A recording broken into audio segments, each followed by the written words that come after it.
Hello everyone and welcome to my channel. My name is Maria from nursingpersonalstatement.co.uk, and in this video I'm going to share 3 postgraduate nursing study tips that I applied when completing a module in critical care. And I am convinced that the 3 tips that I'm going to share with you all today are going to be super beneficial for anybody who is considering or anyone who is currently completing some sort of study at postgraduate nursing level. Some of the tips, or one of the tips, is a bit hush hush hush, but I'm going to share it nonetheless. For deets on what I studied, how much it costs, all of that stuff, make sure you watch this video. I'm going to leave a link up here, and I'll also leave a link in the description box below. In this video, I'm just going to focus on 3 tips. So the first tip I want to share with you all is make sure you apply for study days. For those of you guys who don't know what a study day is, it's in the name. It's a study day, a day where you are paid to study. And I applied for study days on days where I had exams, where I had OSCEs, on days where I actually had to be at university. That's when I applied for study days. At this point, I expect every reputable trust, every organization to have some study day policy, so make sure you read it and make sure you apply for it if you are eligible. At the trust that I was at, we could apply for up to, I believe it was 10 or 12 study days a year, and best believe I applied for those study days, and then when I actually ran out of study days, I then, use my days off. And believe you me, those study days really just helped to take the pressure off.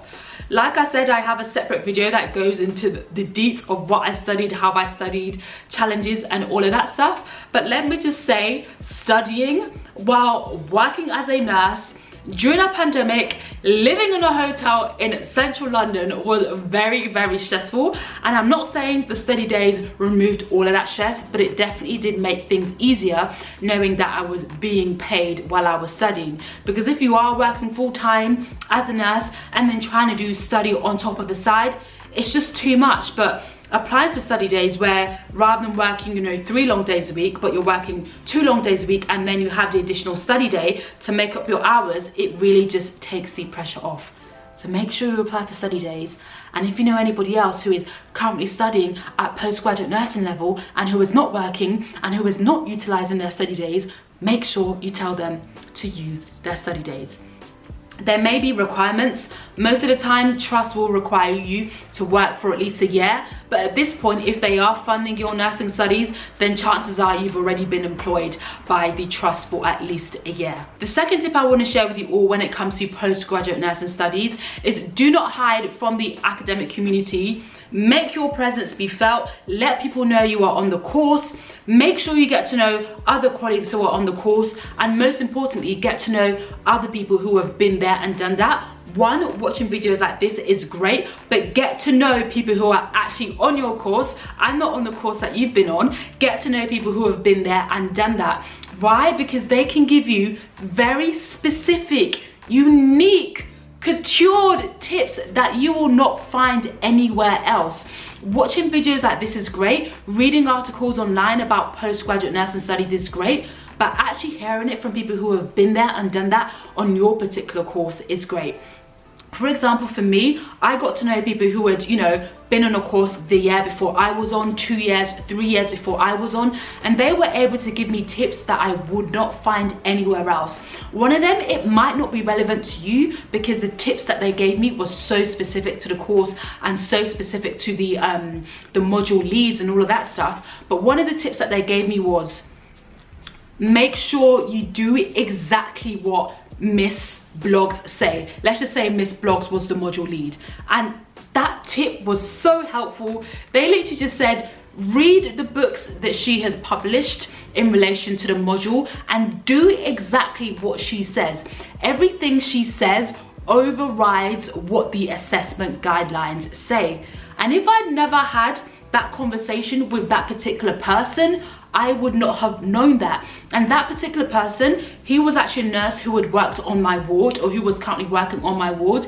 If he had never told me that, and if the other people who had been on a course before me had never told me that, because he was the only one who said that to me, I would not have known. I would have just stuck to the assessment guidelines 100%, and then I may have failed my assessment, or not failed my assessment, but I would not have had the chance to really make sure that my assessments were top tier. So make sure you get to know people who are on the course, and also make sure you get to know people who have been on the course before you were there.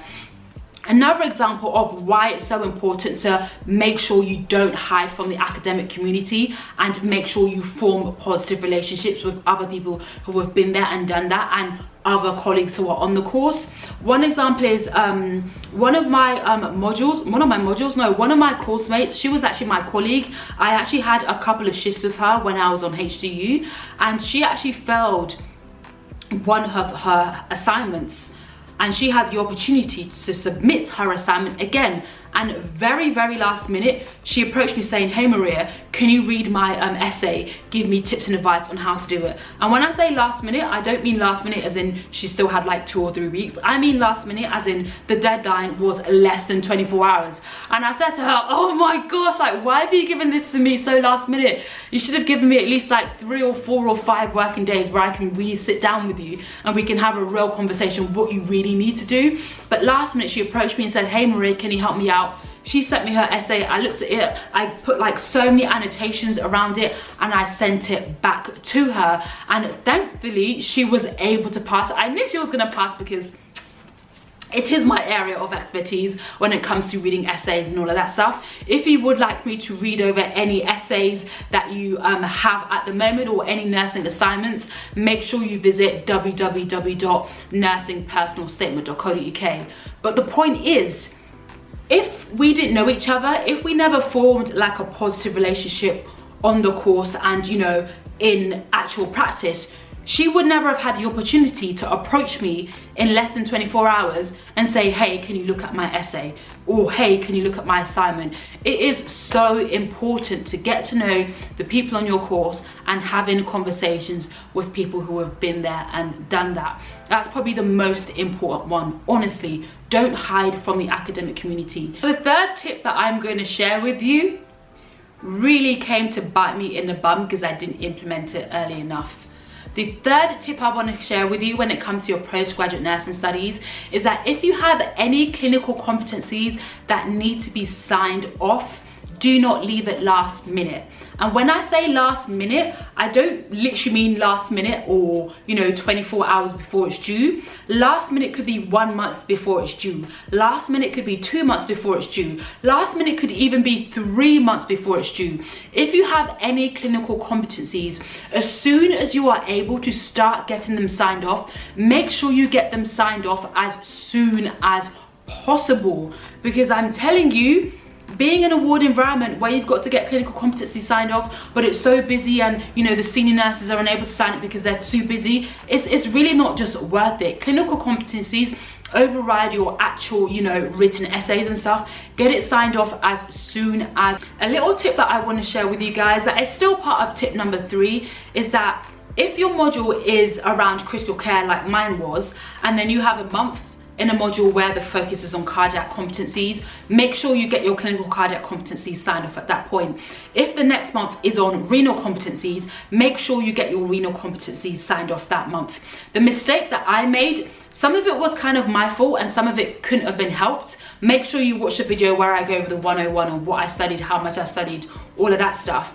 But one thing that I wish I could have done when it came to signing off my clinical competencies was signing off my clinical competencies as we were actually studying them in session, because it would have just made it more relevant. Imagine having a whole month on cardiac stuff and a whole month on renal stuff, and then several months later you're trying to kind of backpedal because you actually need to get it signed off in practice. So make sure you get them signed off at the earliest opportunity, and also make sure you get them signed off as you're actually studying them at university. If you have any questions, put it in the comments box below. I would like to film a question and answer video in relation to postgraduate nursing studies. Make sure you visit Nursing Personal Statement if you want me to have a look at your essays, and I'll see you guys in my next video. Bye.